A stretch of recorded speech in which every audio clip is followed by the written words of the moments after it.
Estudos astronômicos da mais relevante atualidade constataram que o sistema solar realiza um grande périplo em volta de Alcíone, estrela de terceira grandeza da constelação das Pleiades.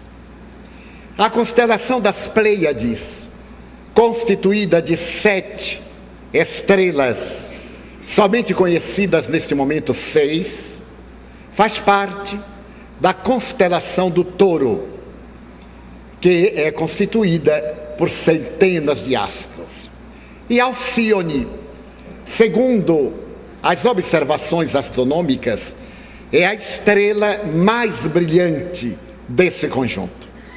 Merece considerar que as Pleiades são tão belas em nosso céu e tão famosas que os chineses de há 4.000 anos antes de Cristo já conseguiram identificá-las, e posteriormente os gregos, através da poemática mitológica, procuraram interpretá-las como sendo a materialização de alguns deuses que foram fixados no imenso zimbório celeste.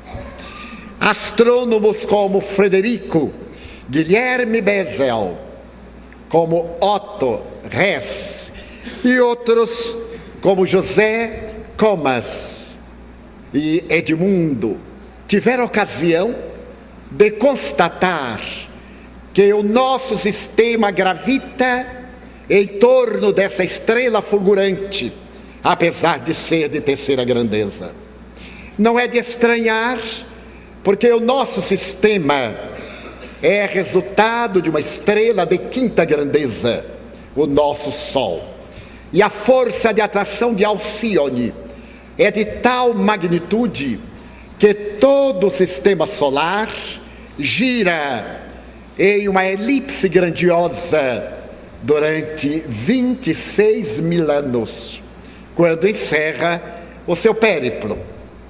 Esses mesmos estudiosos deram-se conta que em cada 12.000 anos o sistema solar adentra-se em uma faixa que circunda Alcíone.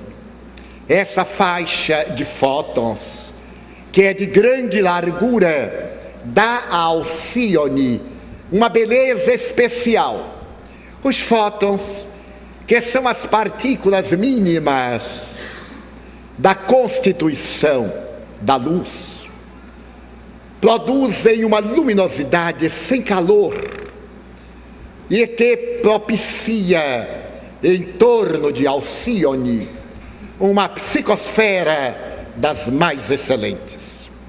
Constataram os citados astrônomos que a partir do ano de 1972, o sistema solar começou a penetrar nessa faixa de fótons, e que a partir de 1982 a Terra começou a entrar no mesmo campo. E isso acontece, como disse, em cada 12.000 anos, sendo que durante 2.000 anos o sistema fica totalmente mergulhado nessa imensa faixa de fótons, recebendo uma luminosidade peculiar e abençoada. A última vez foi denominada a fase do leão. E os chineses já haviam diagnosticado que a próxima seria caracterizada por uma grande revolução, que as tradições da Índia de há 6.000 anos asseveravam tratar-se do grande período da luz, a era de Aquários. Esse introito, para fazermos uma análise de que à medida em que o sistema solar foi se adentrando na faixa de fótons de Alcíone, houve uma migração de espíritos daquela estrela no rumo do planeta terrestre. E que a partir de 1982, quando a Terra começou a mergulhar, e terminará de fazê-lo por volta de 1912, quando estará toda imersa nessa faixa de luminescência específica, os espíritos de alta estirpe que se encarregarão de dar à Terra a era do espírito imortal, a nova era, como escreveu Allan Kardec em A Gênese, capítulo 18, itens 27 e 28, a mudança de mundo de provas e de expiações para mundo de regeneração, a partir, portanto, de 2012, aliás.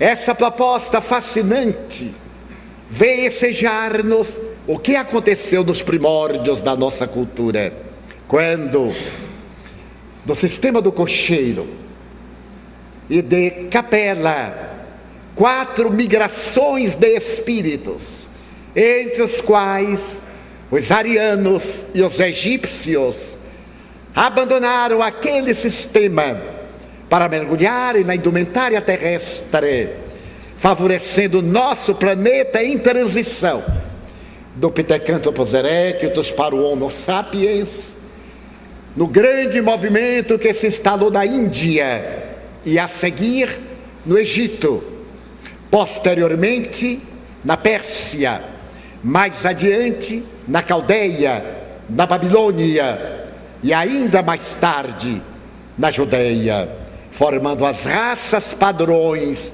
da cultura terrestre ao largo dos tempos. Rabindranath Tagore, em uma obra poética e memorável denominada Sadhana, refere-se que quando os arianos chegaram às terras em que mais tarde seria erguida a Índia, encontraram florestas exuberantes. E graças a isso, a cultura da Índia fez-se de liberdade, de comunhão com a divindade. Porque os prados imensos e as monções temporais e temporárias que desabavam sobre as regiões proporcionavam a pesca fácil e abundante, a caça generosa e propiciadora de vida, e acima de tudo, o cultivo da terra, o apoio dos rebanhos e a liberdade dos espaços para ser feliz. Em Sadhana, que são 8 discursos pronunciados por Rabindranath Tagore, alguns dos quais na Universidade Harvard, nos Estados Unidos, um insigne teólogo, poeta, musicista, artista e prêmio Nobel de Literatura, aborda a missão histórica daquele povo que veio de outra dimensão para perpetuar na consciência terrestre o cultivo de Deus, a certeza da imortalidade e a prática da não agressividade, a ahimsa, a não violência que seria pregada e vivida pelo inolvidável Mohandas Karamchand. Fazendo uma análise histórica do Ocidente, esse mesmo Tagore elucida que a cultura ocidental nasceu na Grécia, nas cidades-estado, cidades amuralhadas, e é por isso mesmo belicosas. Atenas, amante da beleza, Esparta da guerra. As duas cidades sempre estiveram em litígio, embora Atenas amasse a filosofia, a arte, a tragédia, através da literatura estatuária. Esparta, belicosa, estava sempre em guerra para impor-se por toda a Hélade. E é que nós ocidentais somos herdeiros de um atavismo antropossócio-psicológico, fechado, egocêntrico, egotista, em que há uma predominância pelos nossos interesses pessoais em detrimento dos interesses coletivos.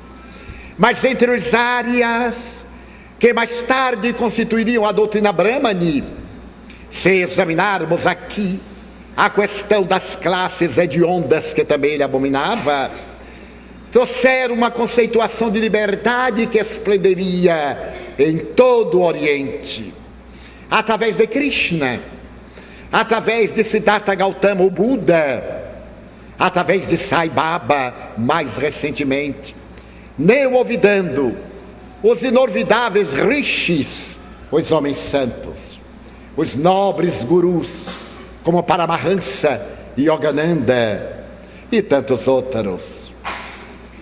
Então, esses espíritos que vieram de outra dimensão, proporcionaram uma cultura de beleza, e agora, nesse período de tumulto, nós estamos recebendo imigrantes que vêm de Alcione, enquanto assevera o ínclito codificador do Espiritismo, os espíritos rebeldes que permanecem na Terra gerando dificuldades, criando embaraços ao progresso, obstinados no mal, terão que emigrar do planeta na direção de pousos nos quais irão contribuir com o intelecto, e ali no atrito com o sofrimento desenvolverão a emoção. O mesmo que aconteceu com aqueles que vieram de Capela, que apesar da inteligência luminífera, estavam de algum modo obstaculizando o progresso. E graças ao conceito bíblico de Lúcifer, que se tendo levantado contra Deus, foi expulso do paraíso. Essa expulsão, certamente temporária, permitiu que retornassem depois que se houveram modificado na estrutura do planeta, ainda em desenvolvimento do primarismo para a civilização. Então nós passamos a receber espíritos desenvolvidos intelectualmente, mas não necessariamente evoluídos do ponto de vista moral nesse momento.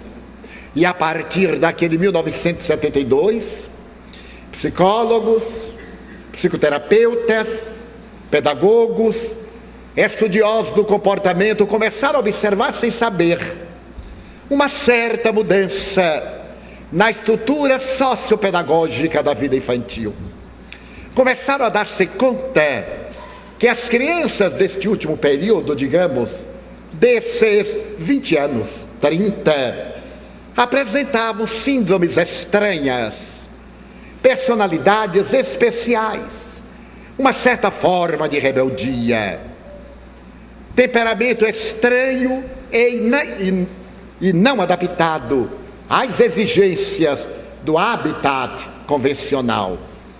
Depois de largos estudos, essas crianças foram classificadas como portadoras de transtorno do déficit da atenção, TDA, ou foram consideradas crianças transtorno do déficit de atenção, hiperativas.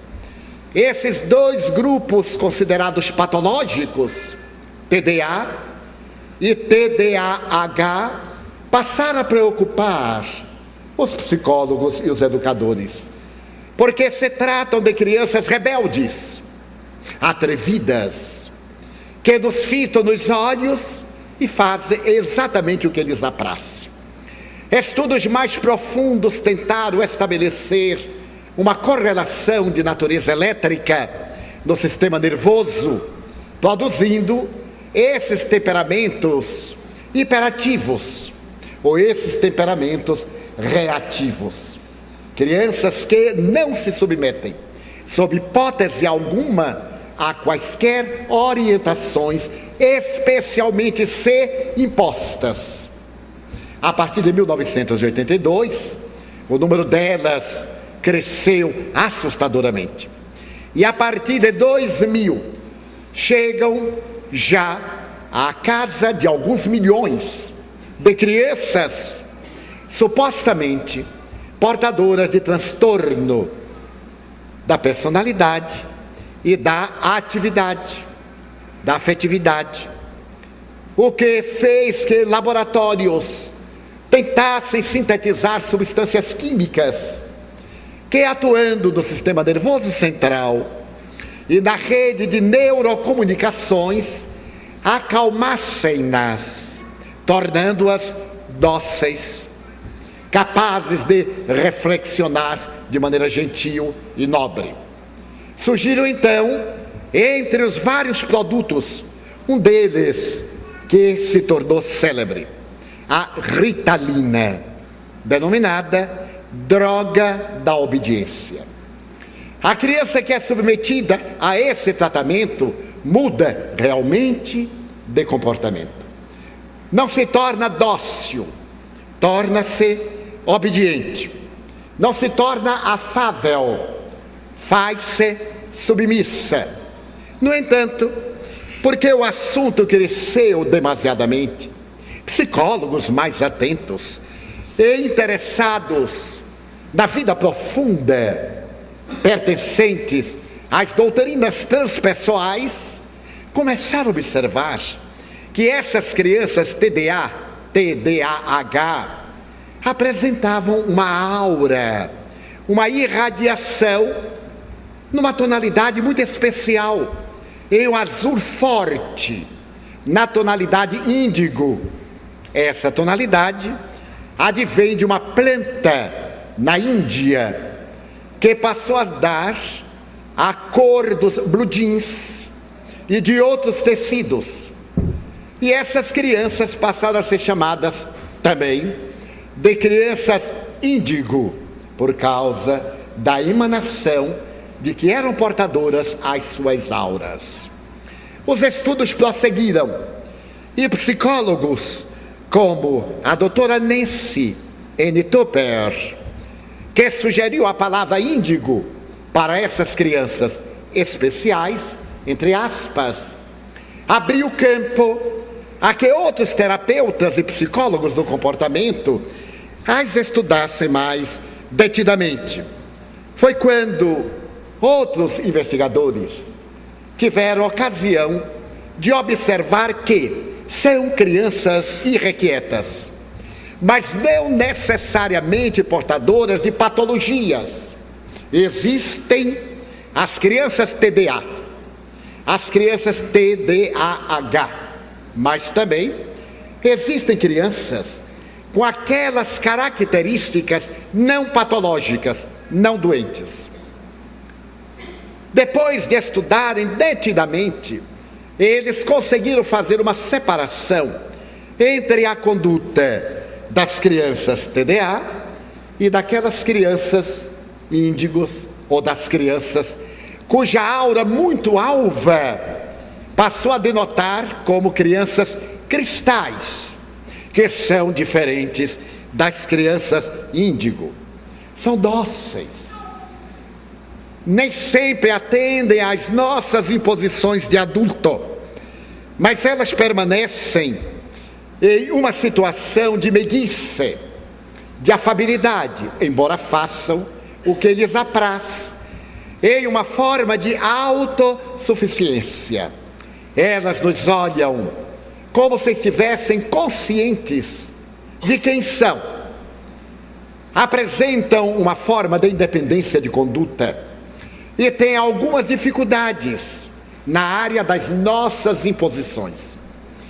Então, a partir desses estudos, um casal de psicólogos americanos resolveu aprofundar essas observações e estabeleceu que, na imensa patologia das crianças portadoras de transtorno de atenção e também de hiperatividade, havia crianças rebeldes, mas que não eram doentes, que necessitavam de uma nova orientação psicológica e uma nova metodologia educacional.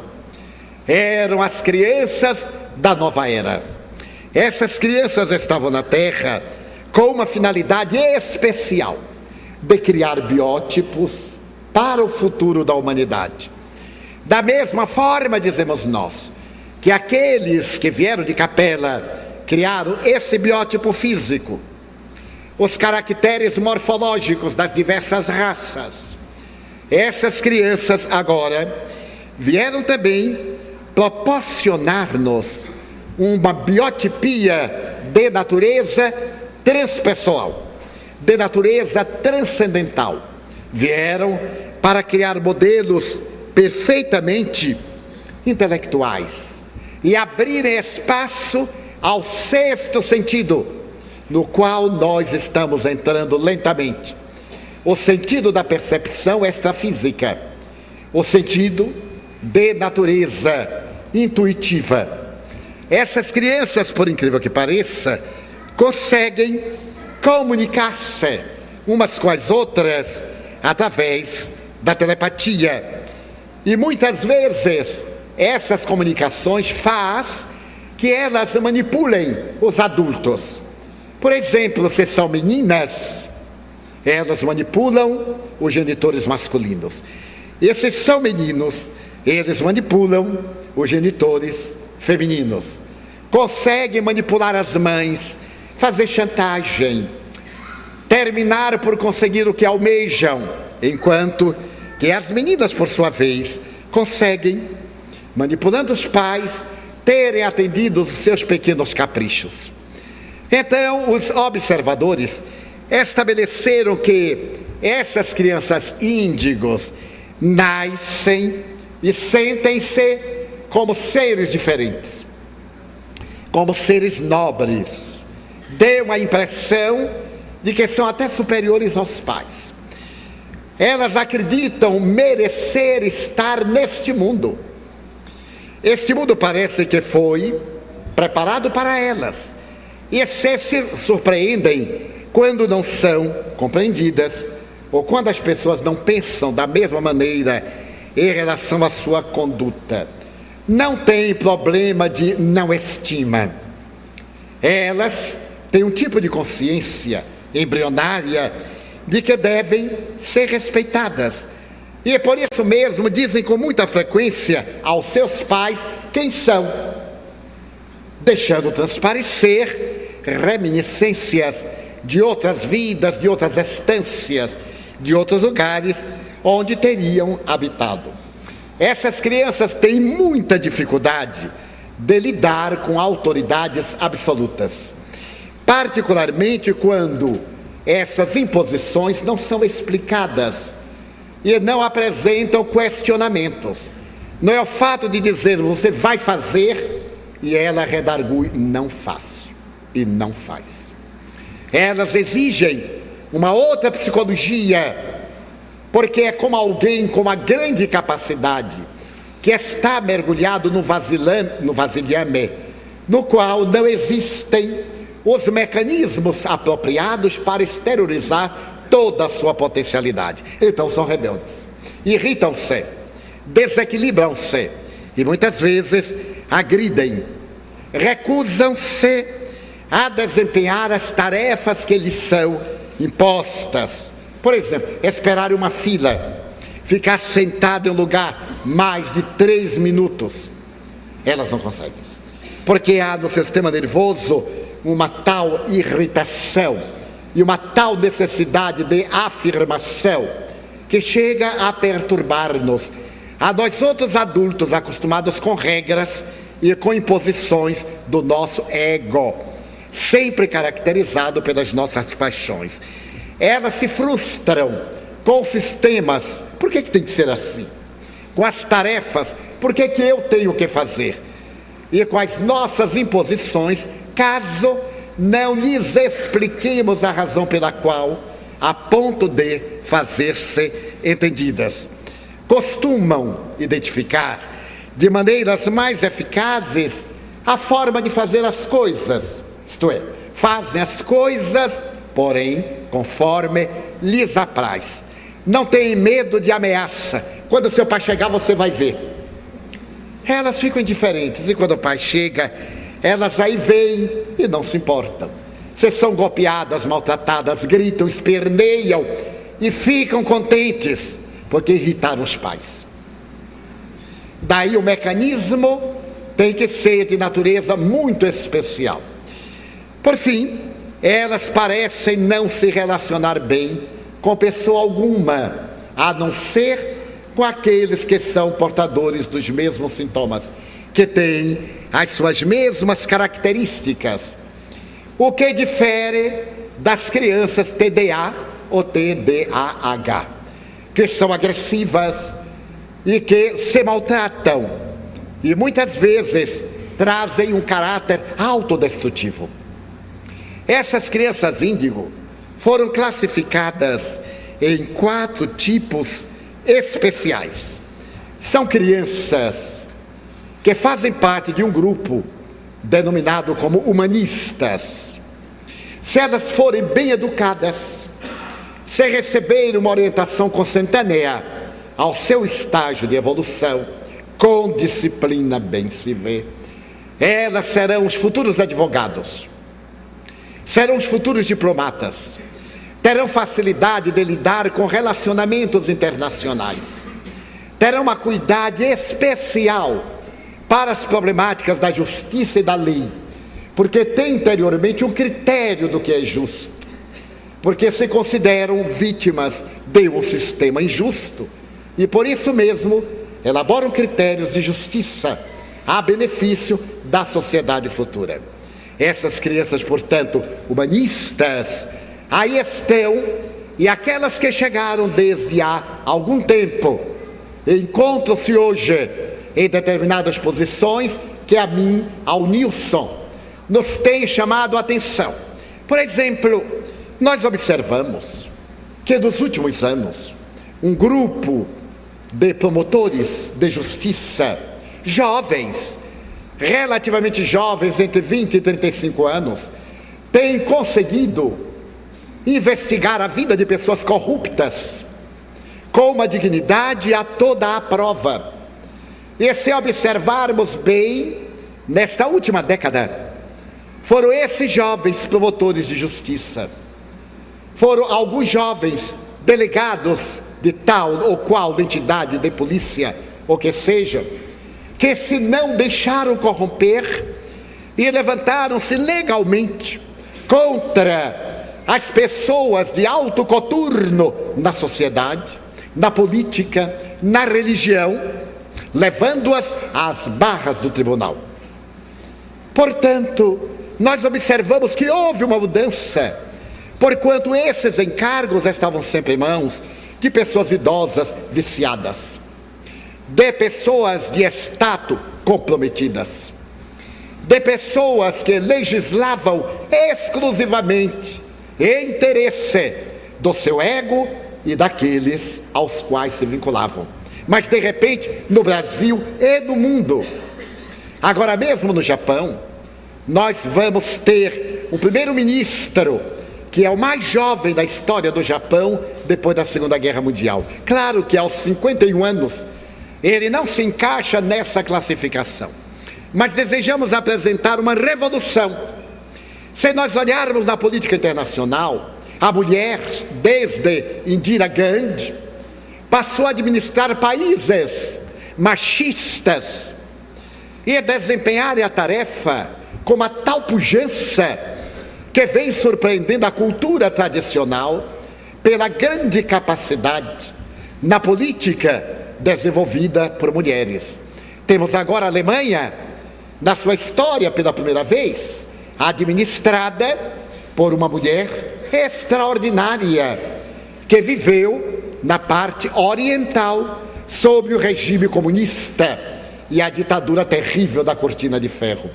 Temos no Chile também uma outra mulher esplendorosa, para não recorrermos ao exemplo de Margaret Thatcher, a chamada ministra de ferro da Inglaterra.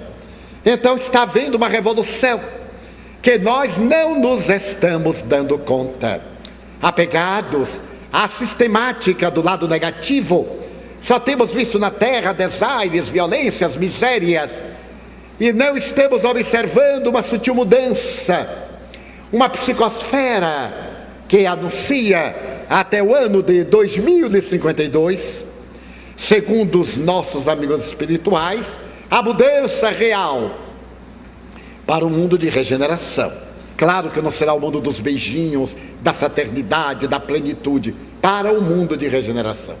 Nesse mundo de regeneração, é claro, haverá novos parâmetros que estão sendo estudados na atualidade, que estão sendo apresentados por esses humanistas e por aqueles que já virão logo depois deles. Porque os índigos irão preparar a nossa organização neuronial para que os espíritos cristal, aqueles missionários, encontrem em nós as respostas orgânicas para desempenharem as tarefas do mundo melhor. O segundo grupo é de crianças índigo, artistas, enquanto que os humanistas são portadores de um porte fisiológico que impressiona, de uma inteligência rutilante. Os artistas serão de estrutura menor, porque os estudiosos dessa área chegaram à conclusão de que há um trabalho genético para poder proporcionar-lhes a instrumentalidade para o desempenho da tarefa. Então essas crianças artistas estarão dentro de um grupo de sensibilidade. Ao dedicar-se à arte, serão esplendorosos. Da fase infantil, serão irrequietos, sem definir exatamente o que querem. E os psicólogos recomendam, se ele se dedicar à música, não compre um piano, alugue, porque logo, logo ele enjoa do piano e larga. É uma das características. Não lhes dê brinquedos muito caros, porque para a criança índigo é indiferente o preço. O que interessa é o brinquedo. Não diga que a criança é destruidora. Ela não arrebenta o brinquedo. Ela olha como é que o brinquedo foi constituído. E como não sabe desmontar, ela vai tirando as peças conforme lhe apraz. No fundo é a curiosidade de descobrir a causa. Então as crianças artistas, pela sua sensibilidade, podem tornar-se criminosos seriais. A maioria das crianças homicidas nos Estados Unidos e na Europa é estudada pelos especialistas dessa nova era. Apresentavam as características humanistas e artistas, porque contrariadas, recalcadas, criaram conflitos.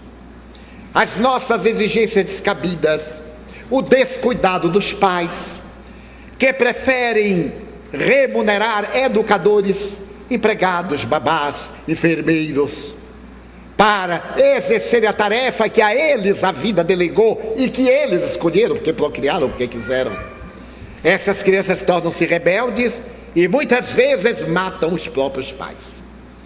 E aqueles que revelaram crimes hediondos na escola, como aconteceu na Escócia, na América do Norte e em outros países, eram portadoras desses maus tratos, que a sua mente privilegiada resolveu elaborar um mecanismo de desforço, sem ter a lucidez moral, a consciência, para perceber que se tratava de crime. Na sua insania e na sua ignorância, falta de consciência, era necessário chamar a atenção e impor. Daí, não é conveniente que se pense que toda criança índigo será necessariamente um anjo. É uma criança portadora de alta capacidade mental, de uma grande inteligência, que deve ser perfeitamente orientada para que a sua aplicação seja coroada de resultados satisfatórios, quando não exitosos. O terceiro grupo é de crianças conceptuais. São aquelas crianças que têm uma capacidade imensa de penetrar no mecanismo das coisas. São essas crianças que se tornarão engenheiros, designers, construtores, que terão a visão do futuro, que apresentarão obras que despertarão a sensibilidade, e que se irão revelando na construção de um mundo melhor e muito mais feliz. O quarto grupo é constituído pelas crianças interdimensionais, crianças com clarividência, desde os primeiros anos de vida, crianças portadoras de reminiscências de outras existências, a ponto de dizer assim: você não é meu pai, eu me lembro que meu pai era fulano, você não é minha mãe chamava Beltrana. Então terão flashes que ressumam do seu inconsciente profundo, ou então dirão: eu não sou daqui. Terão reminiscências de paisagens que não são as nossas paisagens, porque vieram do sistema de Alcione, da grande estrela na constelação das Pleiades. Então esses quatro grupos diferenciam-nas, e estudiosos mais contemporâneos já afirmam que essas crianças interdimensionais serão as portadoras da mediunidade, que desde cedo entrarão em contato com os espíritos, veduzão, sem medo, brincarão com esses desencarnados. Quando eu li isto, eu fiquei muito triste. Por que essa tese não veio há 80 anos? Porque eu seria uma criança índigo, interdimensional, porque aos 4 anos eu brincava com os espíritos. Então eu fiquei lastimando, mas eu me conformei. Tem a criança índigo e tem o adulto indigno. Vai ver que eu estou na segunda classificação, mas sou também dentro. Muito bem. Essa observação vem oferecer uma proposta de educadores que se reencarnaram antes para preparar uma metodologia para esses seres especiais. A melhor proposta psicológica apresenta uma sugestão: não rotule a criança.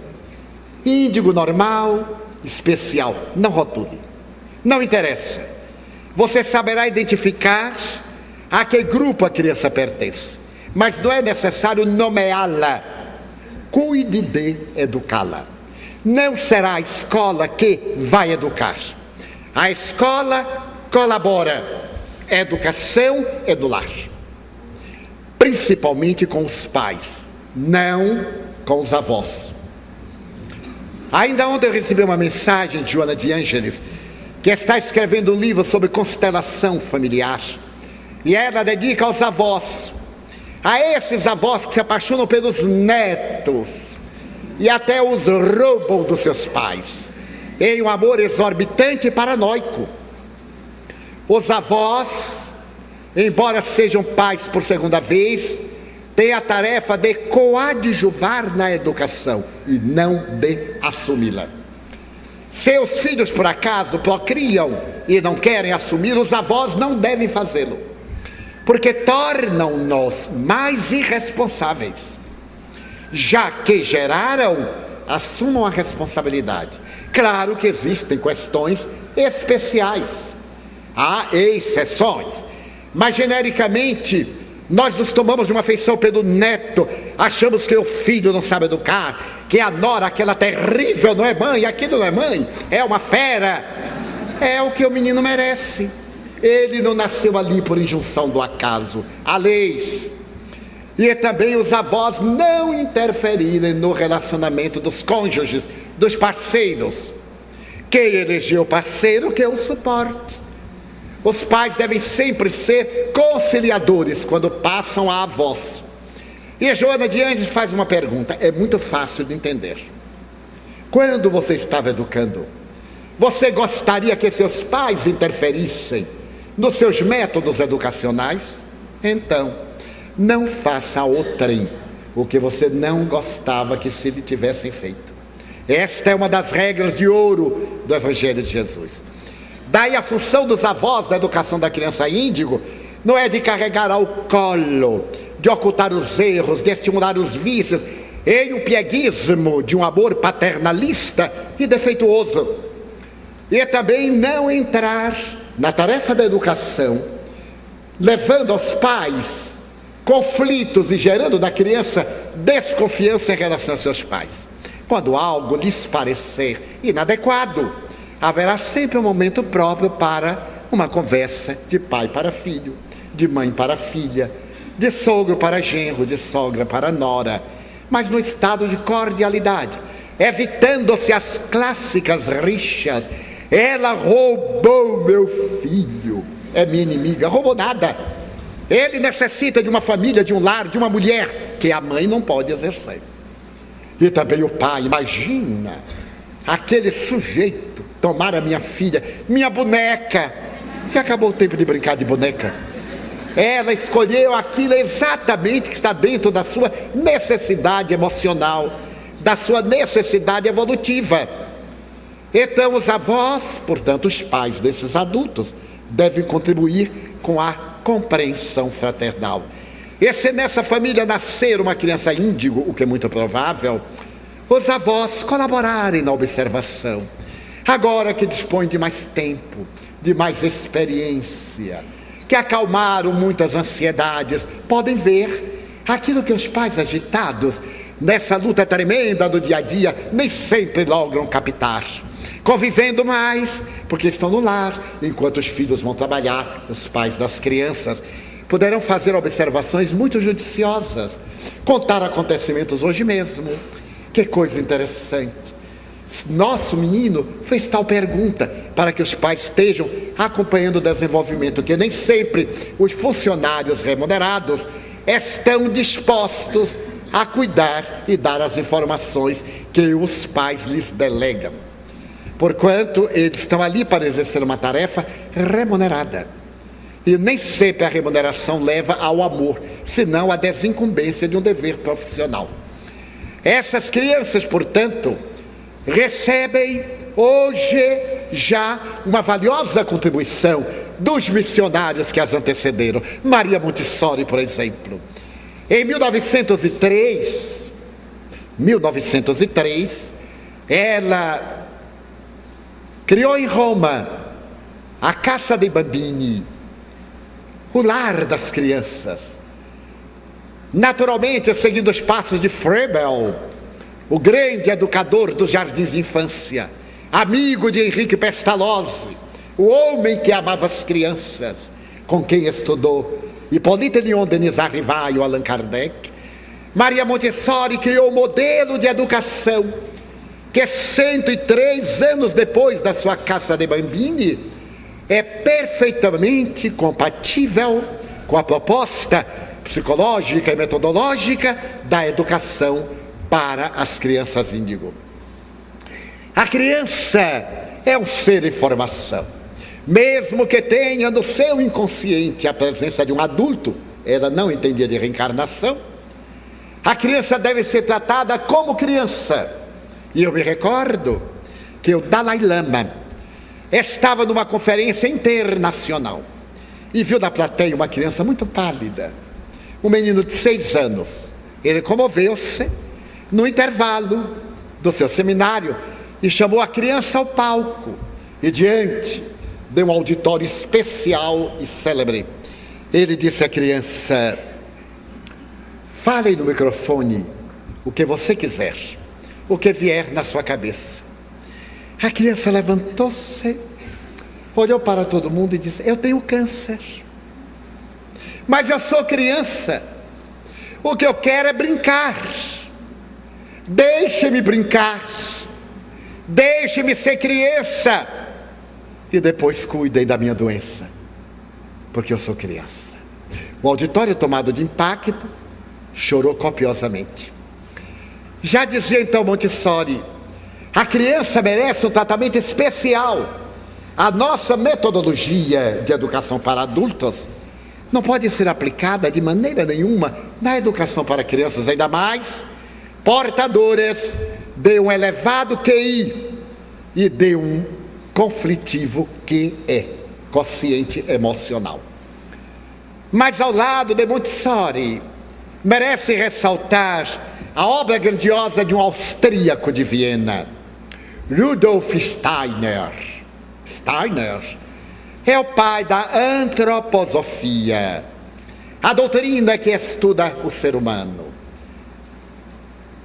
Rudolf Steiner, em 1929, criou a educação Waldorf, um método que ele inicia na Áustria, se propaga nos Estados Unidos e aparece no Brasil pela primeira vez em 1956, em que ele procura demonstrar que nem ser infantil como a criança, nem ser adulto perante a criança. Eu estava relendo O Pequeno Príncipe, e o Pequeno Príncipe tem a ocasião de dizer como os adultos são complicados, como eles são diferentes. Depois que ele vai de um para o outro asteroide, conversa com o bêbado, conversa com o rei. Mal ele chegou, o rei disse assim: você será meu súdito. Mas o asteroide era tão pequeno que a indumentária do rei cobriu o asteroide todo. E ele perguntou: e o que é súdito? Ah, é a pessoa que eu governo. E você é um rei e não tem ninguém para governar, chegou você. Ah, mas eu vou embora. Mas enquanto estiver aqui, você tem que me obedecer. Então eu ordeno que me obedeça. E se eu não quiser, eu ordeno que não me obedeça. Ai, o Pequeno Príncipe. Então ele vai a um outro asteroide onde estava um bêbado, com garrafas vazias e com garrafas cheias. E ele perguntou ao bêbado: para que você bebe? Para me esquecer. Mas esquecer de quê? Que eu gosto de beber. E então, por que você não esquece? Porque a bebida não deixa. Então, o Pequeno Príncipe vai observando como nós adultos somos infantis e complicados. E eu vejo em nossas brigas de adulto, às vezes, ciúmes, palavras que nós achamos que são contra nós, porque somos complexados inferiores. Sempre a culpa é dos outros. Como é que disse tal coisa que me ofendeu, que me magoou? Uma pessoa que se magoa com palavras ainda está na infância psicológica. Tem que correr ao psicólogo infantil. E como nós nos deixamos sensibilizar e perdemos a oportunidade de ser felizes por causa dessas quinquilharias emocionais que nós cultivamos pelo prazer mórbido de serem felizes. Não é tese minha não, é do Pequeno Príncipe, é de Antoine Saint-Exupéry. E o Pequeno Príncipe diz assim: eu vou voltar para o meu planeta. Ele arrancou os baobás, arrancou as flores, mas sabia que iam voltar, porque havia sementes. Então, Rudolf Steiner propõe uma educação da criança com amor. Não é essa educação que a gente tem um salário e se desincumbe. Como vai demorar, mas chegaremos lá. Mas é uma educação com amor, feita no lar. E a escola colabora através de métodos compatíveis, que são o resultado da interação pais-professores. Quantas vezes os professores se negam, os pais negam-se a ir às reuniões onde serão tratados os problemas dos filhos? Ah, isso é coisa da escola. Mas quem foi que disse? Quer dizer que a escola é que tem que se interessar pelo meu filho e não eu? A escola é que tem que o corrigir e não eu? Sem ter métodos de correção, porque esses métodos de educação e de disciplina pertencem à família. Então, com as crianças índigo, nós teremos um arsenal de métodos, evitando sempre a negativa e explicando sempre a razão pela qual devem comportar-se de maneira edificante. Mas além deles, Piaget, a proposta de Piaget, como enriqueceu a educação nas décadas de 60 a 80, a sua psicologia e pedagogia infantis, como são ricas de sons, de cores, de ternura, como decodificou o cérebro infantil, para poder introduzir-nos as informações, a instrução, porque a educação é dada no lar.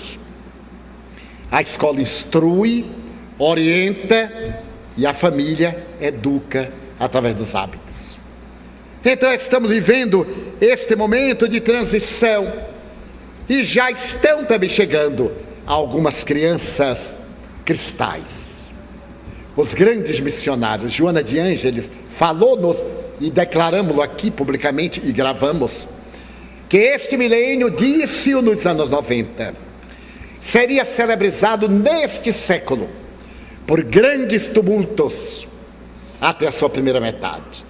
Mas ele ficaria célebre na história da evolução do planeta, porque seria o século do amor, da religião, da arte, da beleza, da fraternidade.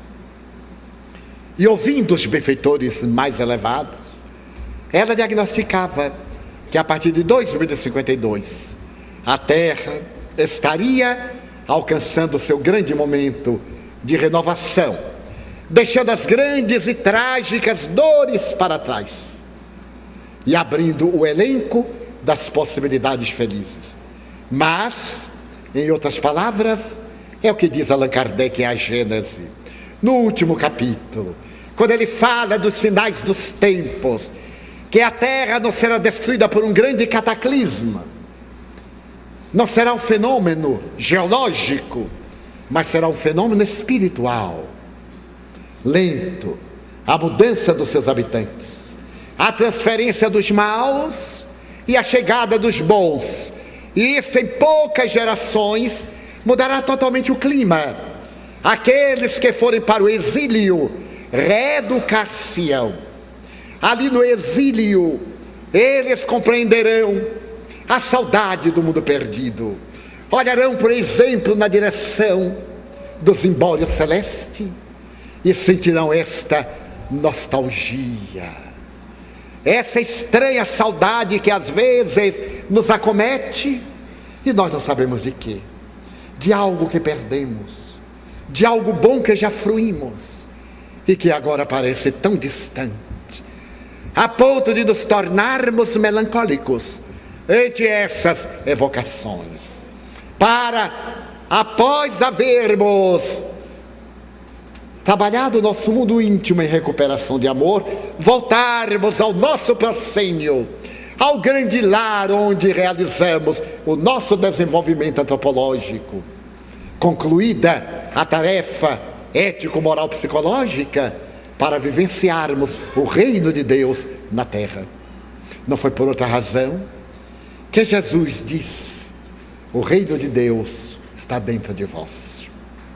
Gostaria de encerrar essas rápidas considerações com uma bela página de um homem muito rico, que experimentava a viuvez e pai de um filho único, que foi convidado para a guerra. Como mecanismo de fuga, desde a morte da esposa, além dos compromissos profundos com o filho, ele resolveu dedicar-se à aquisição de arte, quadros dos melhores artistas, e transformou a sua casa palaciana em um verdadeiro museu, invejado por grandes colecionadores. Mas a guerra, que é esse monstro iante de mil falsas, devorador terrível, ceifou a vida de seu filho. E ele soube que o seu filho morreu em um gesto de doação, salvando a vida de um companheiro. Mas apesar de ser um gesto de alta relevância, isso não foi suficiente para consolá-lo e para dar a esperança de que seu filho voltaria. Terminou a guerra. Meses depois, um jovem apresentou seu mordomo, pedindo licença para falar com o grande Senhor.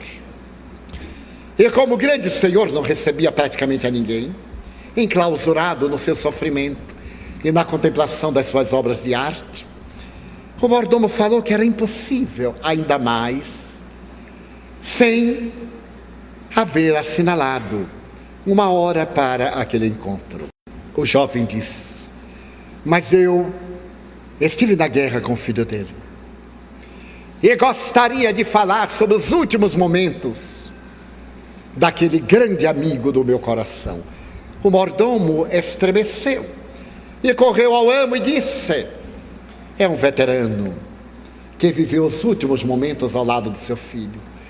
O senhor renovou-se, desceu do piso privado dos seus aposentos ao imenso hall e recebeu um estranho que trazia um volume muito bem embrulhado sob o braço.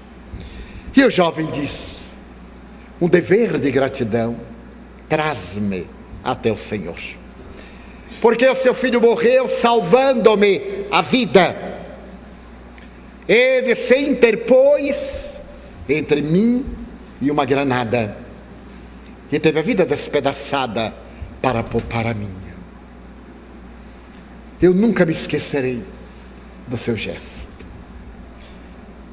e gostaria de demonstrar a minha gratidão através desta pintura que eu fiz do último momento do seu filho.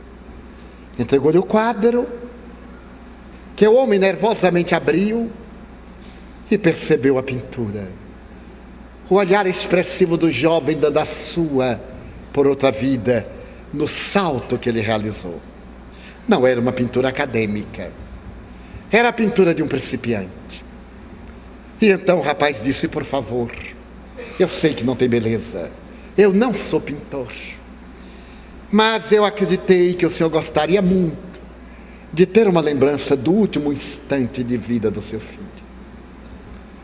O homem comoveu-se e ofereceu-lhe uma grande importância. Ele disse: eu não quero nada, sou eu quem deve, foi a minha vida pela dele e ele perdeu-a para que eu vivesse. Muito obrigado. E desapareceu, nem sequer deixou o nome. O homem colocou entre as telas mais caras da sua coleção aquela do seu filho, que era uma tela modesta.